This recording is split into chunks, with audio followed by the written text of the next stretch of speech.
Vamos a continuar con el estudio de Éxodo y para eso quisiera que abran sus Biblias en Éxodo capítulo 18. Pero antes, ¿por qué estoy aquí? El pastor Joaquín está en el retiro de líderes en estos días en Achocalla. Entonces, recién termina el retiro esta tarde. Así que por la gracia del Señor nomás es que estoy aquí. Éxodo capítulo 18, por favor. Si me voy a saltar de lo que estaba avanzando el pastor un poco más adelante. Y vamos a leer este capítulo. Oyó Jetro, sacerdote de Madián, suegro de Moisés, todas las cosas que Dios había hecho con Moisés y con Israel, su pueblo, y cómo Jehová había sacado a Israel de Egipto. Y tomó Jetro, suegro de Moisés, a Séfora, la mujer de Moisés, después que él la envió, y a sus 2 hijos. El uno se llamaba Gersón, porque dijo: forastero he sido en tierra ajena, y el otro se llamaba Eliezer, porque dijo: el Dios de mi padre me ayudó y me libró de la espada de Faraón. Y Jetro, el suegro de Moisés, con los hijos y la mujer de éste, vino a Moisés en el desierto, donde estaba acampando junto al monte de Dios. Y dijo a Moisés: yo, tu suegro Jetro, vengo a ti con tu mujer y sus 2 hijos con ella. Y Moisés salió a recibir a su suegro, y se inclinó y lo besó, y se preguntaron el uno al otro cómo estaban, y vinieron a la tienda. Y Moisés contó a su suegro todas las cosas que Jehová había hecho a Faraón y a los egipcios por amor de Israel, y todo el trabajo que habían pasado en el camino, y cómo los había librado Jehová. Y se alegró Jetro de todo el bien que Jehová había hecho a Israel, al haberlo librado de mano de los egipcios. Y Jetro dijo: bendito sea Jehová, que os libró de mano de los egipcios, y de la mano de Faraón, y que libró al pueblo de la mano de los egipcios. Ahora conozco que Jehová es más grande que todos los dioses, porque en lo que se ensoberbecieron prevaleció contra ellos. Y tomó Jetro, suegro de Moisés, holocaustos y sacrificios para Dios. Y vino Aarón y todos los ancianos de Israel para comer con el suegro de Moisés delante de Dios. Aconteció que al día siguiente se sentó Moisés a juzgar al pueblo, y el pueblo estuvo delante de Moisés desde la mañana hasta la tarde. Viendo el suegro de Moisés todo lo que él hacía con el pueblo, dijo: ¿qué es esto que haces tú con el pueblo? ¿Por qué te sientas tú solo y todo el pueblo está delante de ti desde la mañana hasta la tarde? Y Moisés respondió a su suegro: porque el pueblo viene a mí para consultar a Dios. Cuando tienen asuntos vienen a mí, y yo juzgo entre el uno y el otro, y declaro las ordenanzas de Dios y sus leyes. Entonces el suegro de Moisés le dijo: no está bien lo que haces. Desfallecerás del todo tú y también este pueblo que está contigo, porque el trabajo es demasiado pesado para ti. No podrás hacerlo tú solo. Oye ahora mi voz. Yo te aconsejaré y Dios estará contigo. Está tú por el pueblo delante de Dios y somete tú los asuntos a Dios. Y enseña a ellos las ordenanzas y las leyes, y muéstrales el camino por donde deben andar y lo que han de hacer. Además, escoge tú de entre todo el pueblo varones de virtud, temerosos de Dios, varones de verdad, que aborrezcan la avaricia, y ponlos sobre el pueblo por jefes de millares, de centenas, de 50 y de 10.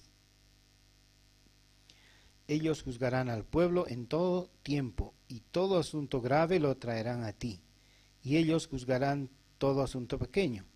Así aliviarás la carga de sobre ti, y la llevarán ellos contigo. Si esto hicieres y Dios te lo mandare, tú podrás sostenerte, y también todo este pueblo irá en paz a su lugar. Y oyó Moisés la voz de su suegro e hizo todo lo que le dijo. Escogió Moisés varones de virtud de entre todo Israel y los puso por jefes sobre el pueblo, sobre 1000, sobre 100, sobre 50 y sobre 10. Y juzgaban al pueblo en todo tiempo. El asunto difícil lo traían a Moisés, y ellos juzgaban todo asunto pequeño. Y despidió Moisés a su suegro, y éste se fue a su tierra. Amén.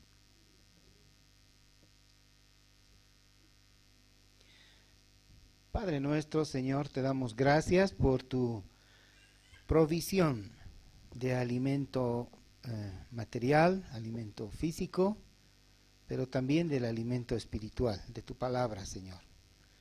Muchas gracias porque aún desde esos tiempos tú estabas enviando sabiduría a tu pueblo y a aquellos que estaban con la responsabilidad de guiarlo.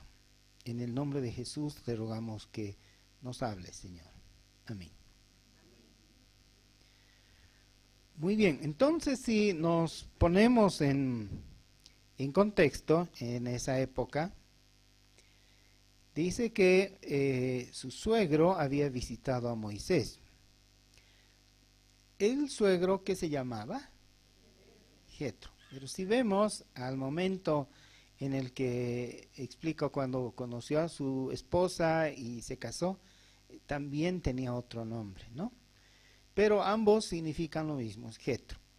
Y este hombre le vino a visitar a él habiendo oído las maravillas que habían pasado con el pueblo de Israel, cómo habían cruzado el mar, cómo habían sido librados de Faraón. Entonces él acudió maravillado. Algo que me llamó la atención es cómo es que este hombre era sacerdote. ¿Sacerdote de dónde? De Madián, dice. ¿Y qué es Madián? ¿O dónde es Madián? ¿Eran judíos? ¿No eran judíos? Es interesante saber cuando uno lee cuál es el contexto, ¿no? Además, cuando se casó Moisés, se dedicó a pastorear ovejitas, ¿no? ¿Por cuánto tiempo más o menos? Dice que 40 años. 40 años se formó como príncipe y 40 como pastor de ovejas. O sea que tal vez tenía una maestría, un doctorado en pastoreo de ovejas. ¿Cómo será tantos años? Tenía mucha experiencia pastoreando ovejas. Y seguramente conocía muy bien a su suegro. Sin embargo, él viene ahora con novedades. Madián era una tierra que estaba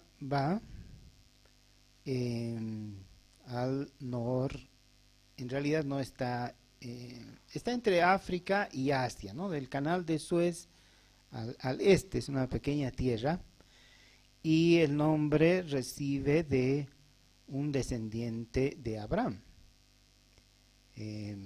Como ustedes saben, Abraham tuvo, ¿cuántas esposas?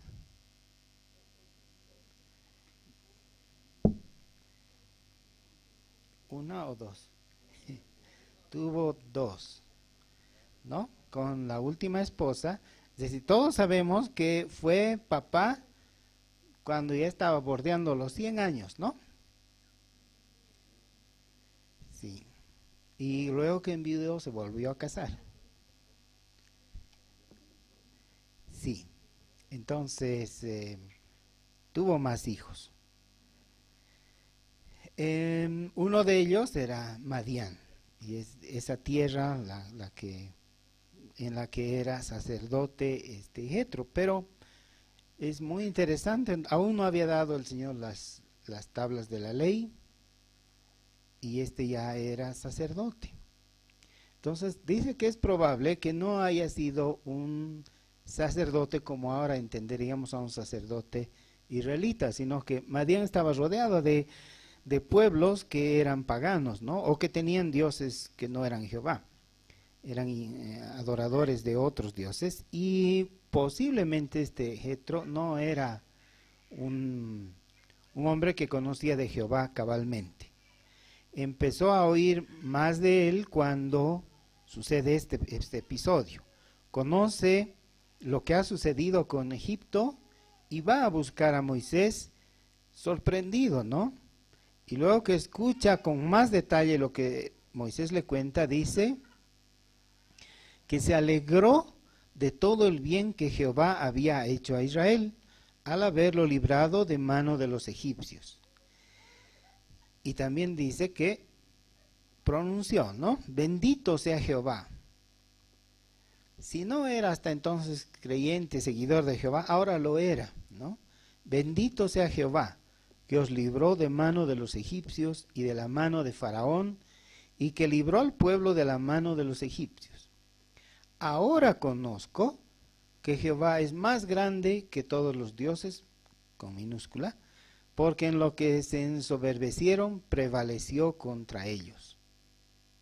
Y tomó Jetro holocaustos y sacrificios para Dios. Entonces ha reconocido que Jehová era su Dios, por eso es que ha llevado sacrificios y holocaustos. Hasta donde lo que podía conocer en tan poco tiempo y con tan poca información, no había aún la ley escrita, no había la Biblia, y se convirtió en seguidor de Jehová. En 24 horas ya empezó a dar fruto, ya le estaba dando consejos a Moisés, ¿no? Debieras hacer así, esto está bien, esto está mal, etc. No a todos los recién casados les gustan los consejos de los suegros, pero bueno, él no era recién casado, ¿no? Moisés ya estaba casado por muchísimo tiempo, como 40 años quizás.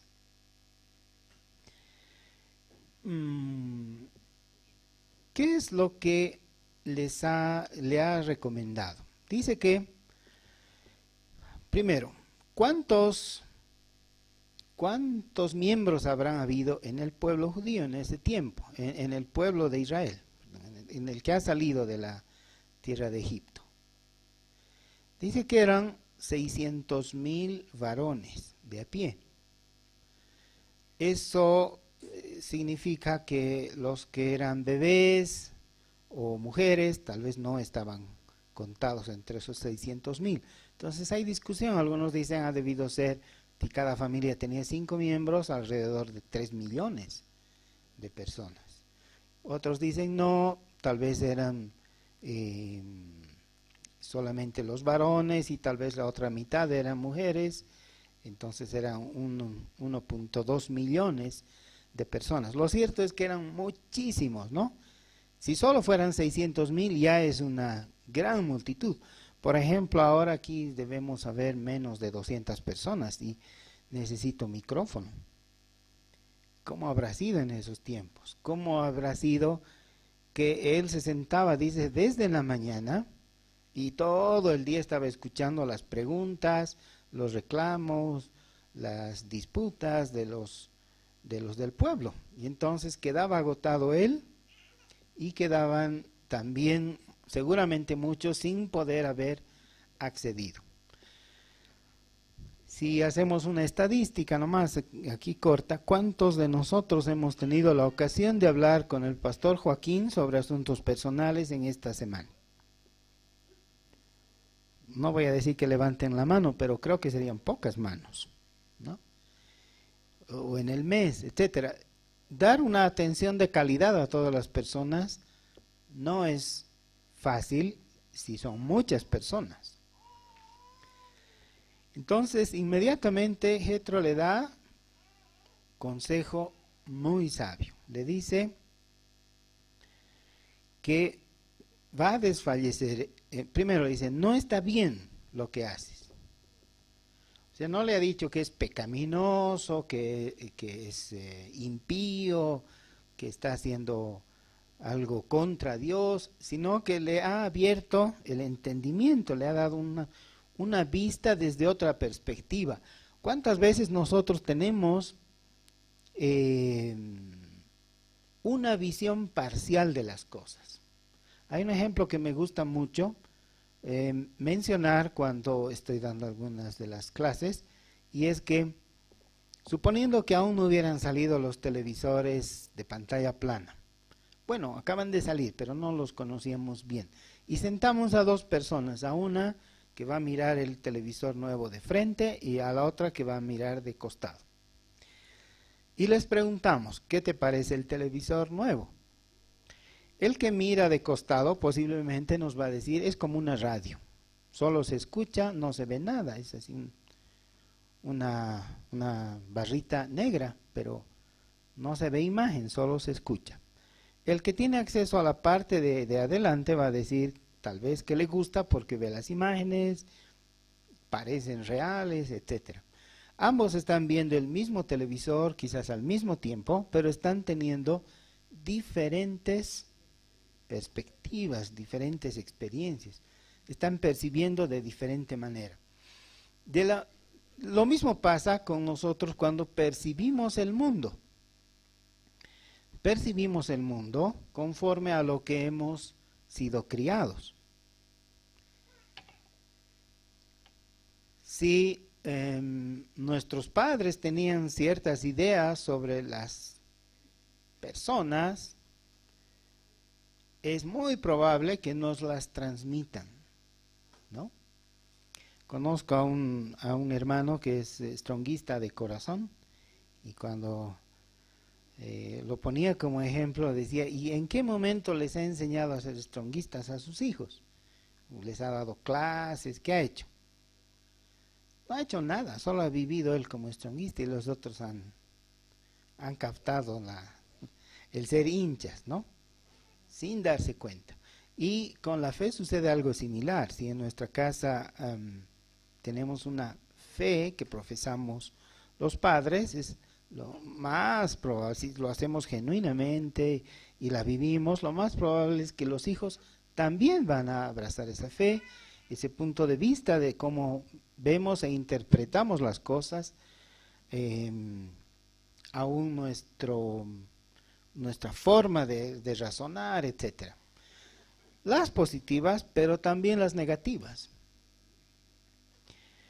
Yo creo que Moisés era rico en experiencias, porque haber vivido 40 años como el segundo o tercero de un reino del más poderoso de la tierra, le ha debido dar un sinfín de experiencias, de sabiduría, de conocimiento, manejo de recursos humanos, planificación, presupuestos, seguramente sabía más idiomas. Era como suelen ser los hijos de reyes, ¿no? Los príncipes tienen una educación privilegiada. Entonces era un hombre muy preparado. Pero luego en 40 años de pastor, como decía al principio, doctorado en pastoreo de ovejitas, un doctorado dura unos 5 años, digamos, pero 40 más, postdoctor y todo eso. Pero en pastoreo de ovejitas, algo tan simple que hasta los niños, hijos de campesinos lo hacen, ¿no? Les mandan con las ovejitas a que busquen buenos pastos. Y había tenido un punto ciego, algo que él no había visto o no había entendido.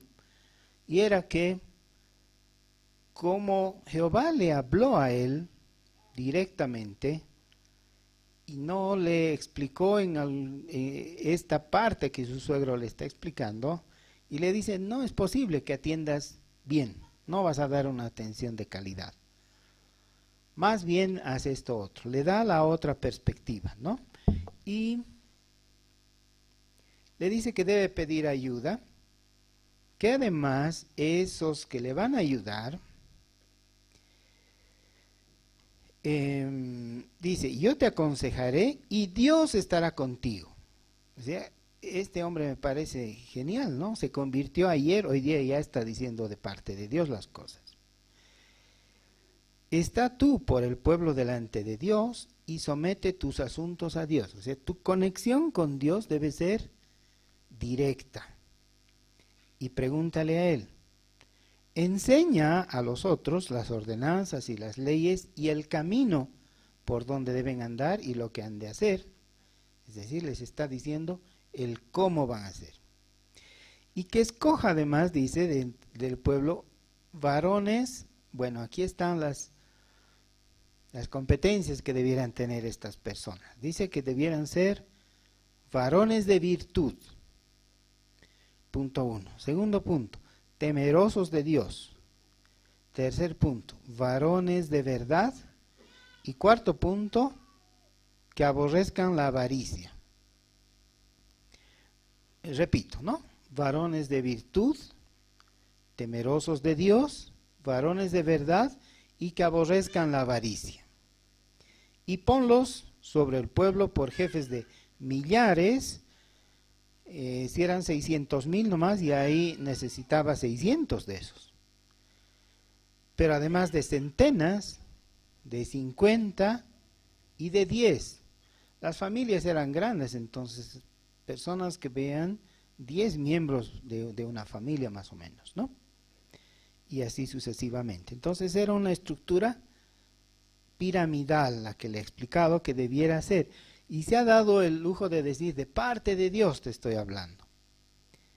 Y ha debido ser así porque Dios lo ha hecho escribir en la Biblia. Y es lo que ha hecho Moisés, ha escogido, como él le ha mandado, a estos jefes sobre 1000, 100, 50 y 10, y juzgaban al pueblo en todo tiempo. Solo las cosas difíciles subían al siguiente nivel y así sucesivamente, hasta Moisés. Despidió Moisés a su suegro y se fue a su tierra. Bien, entonces, estos varones, aquí dice que fueron nombrados jueces porque juzgaban.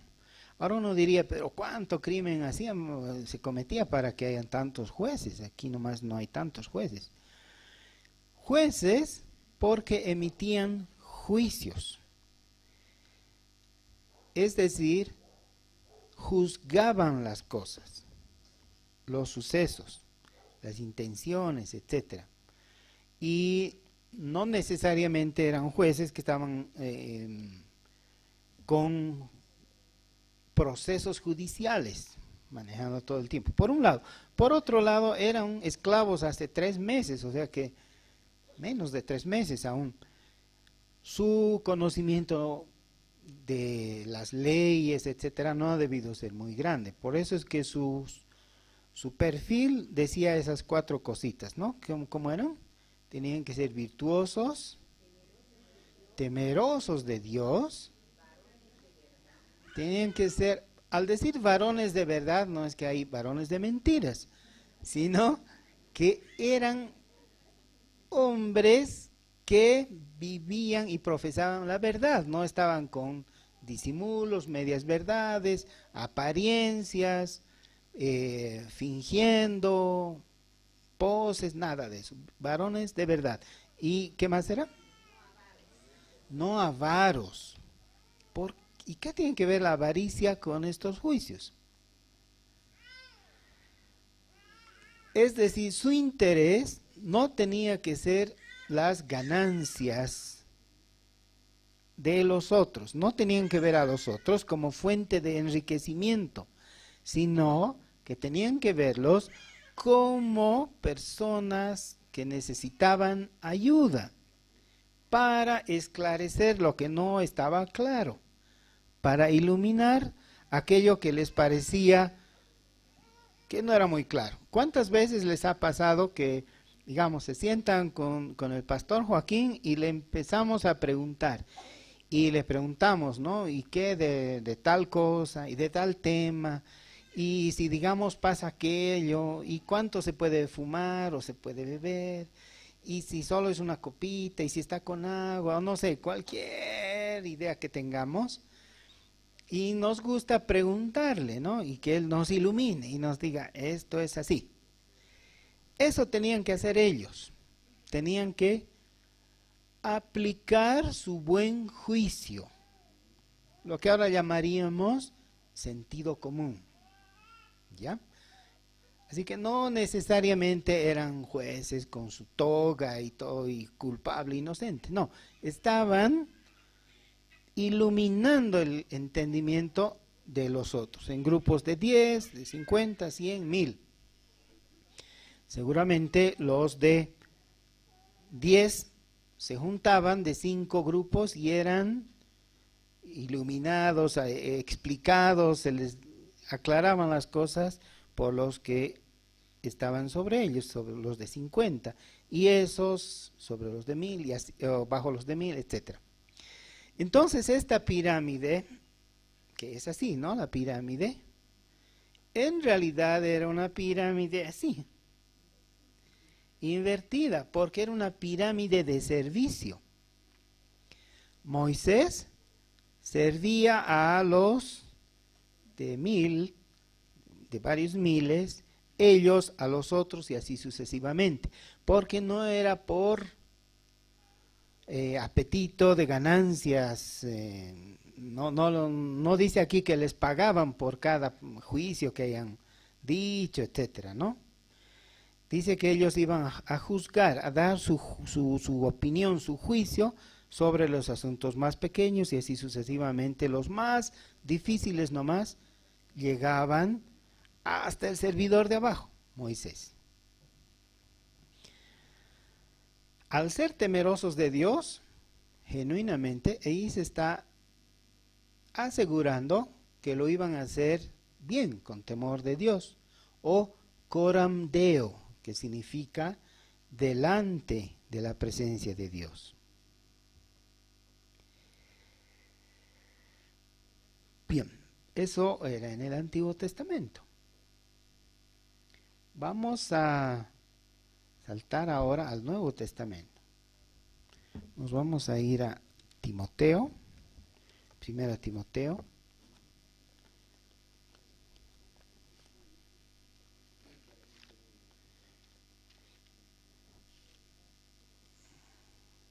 Capítulo 3. Palabra fiel, es decir, que esto es de Dios, de Él está siendo recibido. Si alguno anhela obispado, buena pega desea. No dice pega, ¿no? Buen sueldo, buen salario, buena ropa, buen auto, nada, buena obra, trabajo, sudor de la frente, eso es, ¿no? Obra, tiene que trabajar. Pero es necesario, es decir, aquí hay algunas condiciones que debiera cumplir ese que desea trabajar. Dice que sea irreprensible. O, poniendo al revés, sería que no le puedan reprender, porque si no les da un golpe. No. Si no, no hay de qué reprenderle, es irreprensible, dice. Marido de una sola mujer. Sobrio, no solamente que no esté ebrio, sino sobrio en el sentido de no su relación con el alcohol nomás, en todo, en su vestimenta, en su hablar, etc. Prudente, decoroso, hospedador, apto para enseñar, no dado al vino, ¿no? Entonces es otra cosa lo de ser dado al vino y otra cosa es la sobriedad de la que estaba hablando.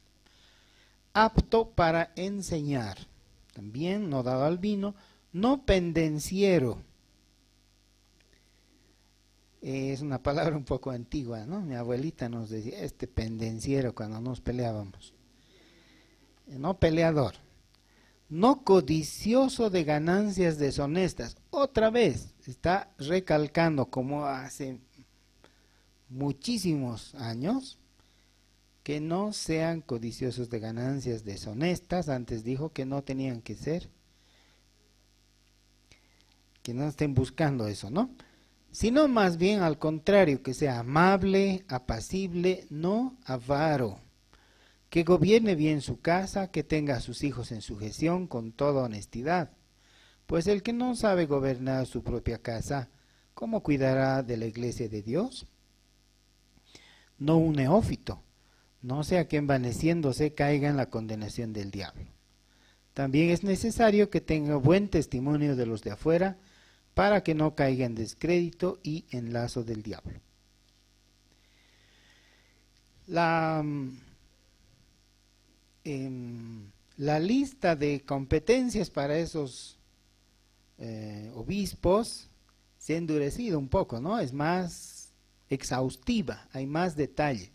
Pero básicamente lo del fondo es que sean temerosos de Dios, ¿no?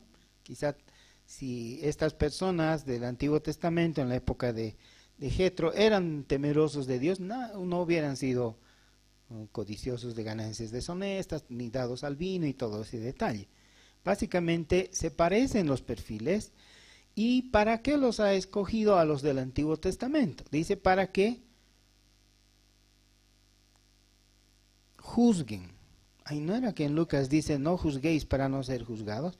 ¿Para que no seáis juzgados?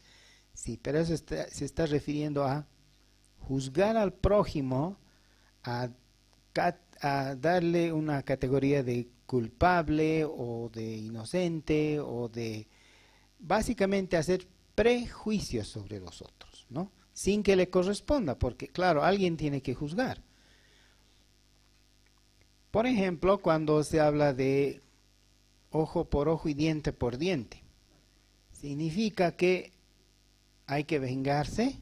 No, estaba eso en el contexto de que los jueces a una pena debían darle una sanción equivalente.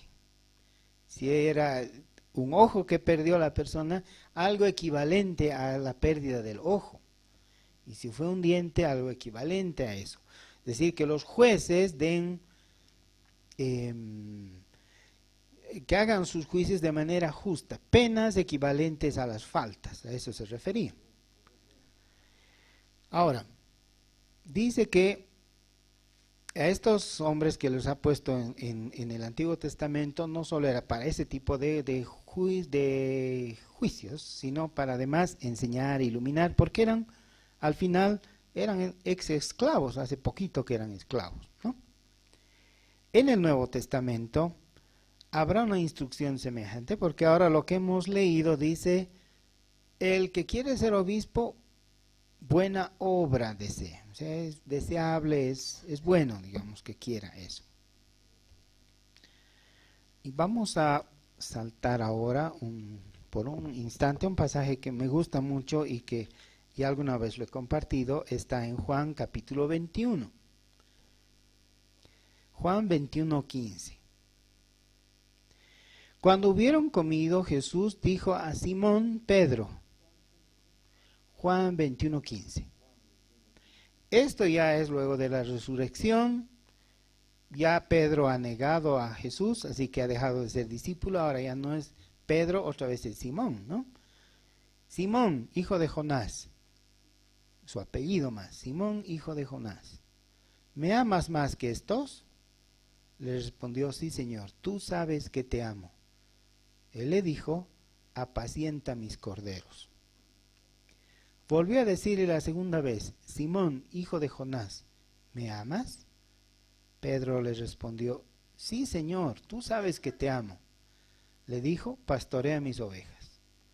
Le dijo la tercera vez, Simón, hijo de Jonás, ¿me amas? Pedro se entristeció de que le dijese la tercera vez, ¿me amas? Y le respondió, Señor, tú lo sabes todo, tú sabes que te amo. Jesús le dijo, apacienta mis ovejas. Y con eso volvió a ser Pedro, ¿no? Volvió a ser restituido. Pero la evidencia de que él ama a Jesús, ¿cuál era? Que apaciente las ovejas. Este experto pastor de ovejas, Moisés, también eso estaba haciendo. La evidencia de que amaba a Dios, que quería servirle, era que apacentaba a esos 600,000 varones de pie más su familia. Pero como no podía solo, a través de su suegro, Dios le ha dado un modelo piramidal, pero invertido, donde él no es la cima de la pirámide, sino es la punta de abajo de la pirámide, y todos los demás son siervos. En el Nuevo Testamento, en el pasaje que acabamos de leer, le está diciendo lo mismo, ¿no? Si me amas, apacienta mis ovejas. Entonces lo que sucede es que Jesús ama a sus ovejas, ¿o no? Jehová amaba a su pueblo, por eso ha mandado la persona, el líder, más los colaboradores que iban a amar, a hacer visible ese amor del Señor, quienes los cuiden. Pero aquí hay una pregunta, una cosa es pastorear y otra cosa es apacentar, y no sé cómo sería el verbo de ser obispo, obispar, no sé, pero son sinónimos. Estuve revisando, tienen la misma raíz estas palabras. El obispo es el que pastorea también, cuida, sirve a esas personas. Pero le está diciendo que deben delegar ordenadamente. Y hay prerequisitos, ¿no es cierto? Tienen que ser temerosos de Dios, no falsos, tienen que ser genuinos, no tienen que codiciar ganancias deshonestas, es decir, no servirse de la posición para ganar, no sé, digamos que vende manzanas. Bueno, mientras más grande mi congregación, más manzanas voy a vender. No se trata de eso, ¿no? Sino que su interés debe ser genuino, no codicioso del poder. Mientras más grande la congregación, más poder voy a tener. Tampoco. Y además que no, como hemos visto, no es posible. Matemáticamente no es posible cuidar bien a todas las ovejas una persona. Por eso es que hace años nuestra congregación ha adoptado el modelo de células. La definición de células son grupos de cuidado pastoral descentralizado. Esa es la definición de célula. Son grupos de cuidado pastoral descentralizado. Y el objetivo es que funcionen igual. Bueno, primero, que la motivación de esos pastores que van a cuidar de manera descentralizada a otros, tienen que tener por motivación las ganancias deshonestas, no. El dinero, no. La avaricia, codicia, no. El temor del Señor y amor al Señor Jesús, ¿no? ¿Me amas? Cuida. En este año se ha tomado como lema de nuestra iglesia para este año es que llenos del conocimiento de la voluntad de Dios, apacentamos a su grey, ¿no? O sea que estamos tomando dos condiciones. Primero, conocer cuál es la voluntad de Dios y segundo, apacentar a las ovejas, personas, ¿no es cierto? Cuidarlas. Muy bien. Ahora, ¿cuál es ese orden jerárquico de la pirámide invertida a través de las células? Dentro de un tiempito más vamos a hacer un ajuste al modelo de células para que sea más parecido a lo que establece la Biblia. Pero la idea es esa, que alguien va a cuidar de grupos de personas. Ahora bien, ¿quién es ese alguien? ¿A quién está diciendo? Por ejemplo, cuando uno se ordena por grupos, dicen, a ver, numérense 1, 2, del 1 al 10, 10, luego otra vez 1, 2, 3, 10, 1, etc. Todos los 10 van a cuidar a los otros, podría ser una forma. O todos los mayores de tal edad van a cuidar. O los casados a sus familias, o no sé, podrían haber muchas formas de organización. Pero ahí no está dando esas formas de organización, ha dado ya un modelo, ¿no? Tenían que ser virtuosos, temerosos de Dios, aborrecer la avaricia, etc. Con eso no se nace. No es que alguien nació y ahí pueden poner en su certificado, este nació virtuoso, temeroso de Dios. No, es un proceso de madurez en el camino del Señor.